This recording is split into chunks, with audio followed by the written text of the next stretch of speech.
वालेकुम दोस्तों, Rawalpindi pigeon speaking. मैं हूं गिल साहब, आपका दोस्त, आपका होस्ट जी। तमाम दोस्तों के लिए जनाब ये रामपुरी जो हैं 7 पीस हैं ये भी, ठीक है, बिल्कुल प्योर वाइट आइज़ में और माशाल्लाह बहुत ही जेन्युइन कंडीशन में तमाम भाइयों को मैं शौक कराता हूँ तफसीली।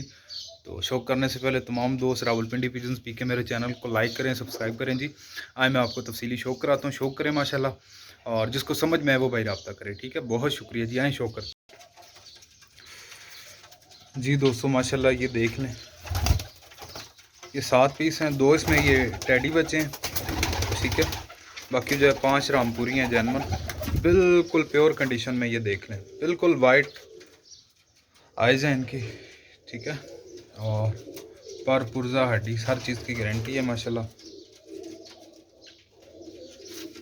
ये देखिए।